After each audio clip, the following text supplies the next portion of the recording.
Could you tell us a little bit more about how the components of natural gas are used and how many different things around us have those components in it? So the ingredients of natural gas are what we call feedstocks, natural gas liquids.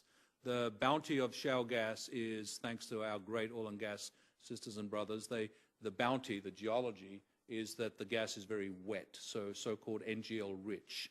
God-given gift. This is very unusual. The gas fields around the world are not as rich as these gas fields. Therefore, there's a new unintended consequence, which is all the ingredients for everything, from laptops to smartphones to pharmaceuticals to paints and varnishes to carpets to cosmetics. All the vital ingredients, 95% of them come from fossil fuels. The best and lightest fossil fuel is natural gas, for the reasons the governor and others have talked about, and natural gas liquids should not be shipped overseas and being burnt in Japanese cooking ovens. It should be kept home so we can add value add 8 times by building these facilities. There is $4 billion announced in Louisiana and Texas alone by Dow Chemical, $20 billion by Sasol, $15 billion by Shell to value add.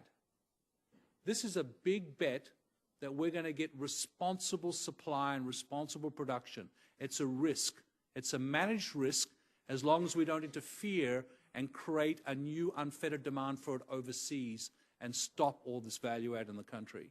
We should be thoughtful on how to have our cake and eat it too here by doing all this building block, all these jobs, small businesses. For every supplier to Dow that is less than $50 million in size, I build a community. 150 communities in America, small businesses, benefit from this value add. That's why there's a job multiplier of 5. For every job I create, 5 jobs get created around me. This is why it's a manufacturing renaissance that I never thought I'd see in my career lifetime.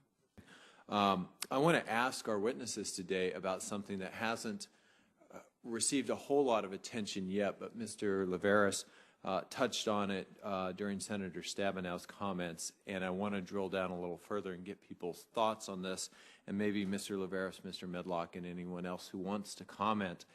It's the issue of wet versus dry gas, and we're talking about natural gas here today, but that means many different things, and certainly wet gas provides these feedstocks that have been discussed as a lever, as a lever to create more jobs than just the energy production. And then we also have, in New Mexico, we have basins that some are wet and some are dry.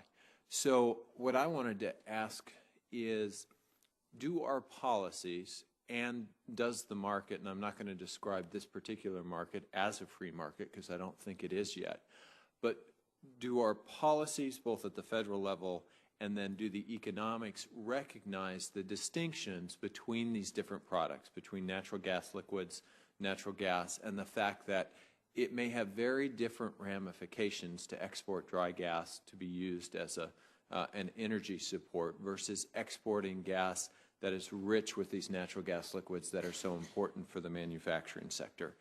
And how do we make sure that as we move forward that both our policies and the economics align with those job creation goals? Mr. Liveris, and then... Yeah, I think it's a very, very educated question, Senator, so thank you for asking it. It allows me to make a new point, and that is exactly your point. Wet gas, the LPGs, propane and butane, do have a market. The market tends to work. It's the fuel equivalent of cooking oil and home heating oil. So if you extract propane and butane, yes, it can go to petrochemicals and other uses, but it has a heating market. That market is out there and it's working, okay? No one's suggesting anything different. The real toggle in this conversation is that other ingredient that only chemical engineers like me talk about, and that's called ethane, or ethane, I think you say in the US, I forget.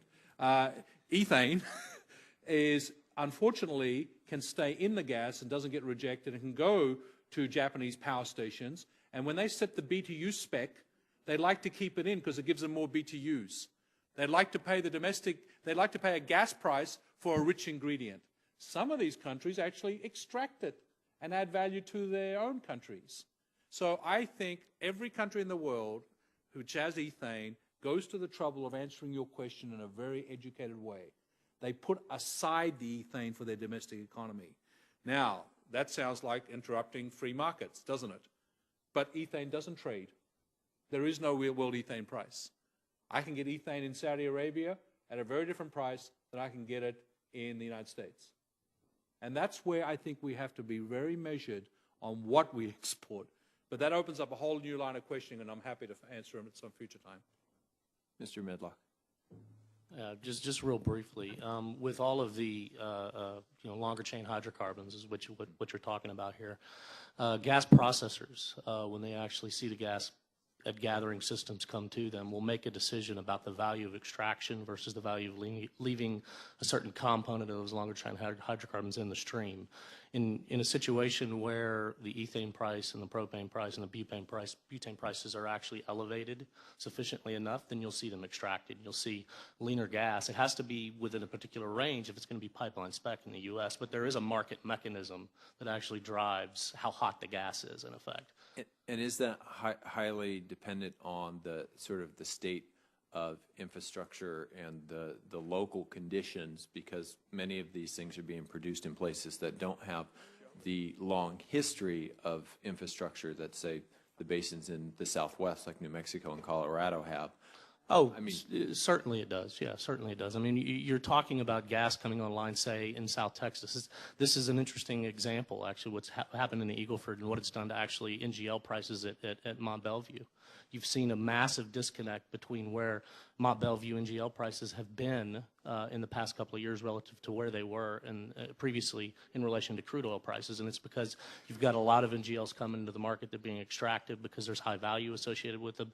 But what that's done is it's led to a glut in that particular market. And so it argues for infrastructure. Senator, I was just going to say quickly, yes, it does have a market, because if you watch our rig count, you'll see it move from what we call the dry gas to the wet gas. I would also add one of the great benefits, particularly the manufacturing sector today, more specifically even the chemicals, is that we are now at record highs, unprecedented highs for natural gas liquids production in the United States. It's a very significant development, by and large, as part of associated development with natural gas. Mr. Chair, I yield back. I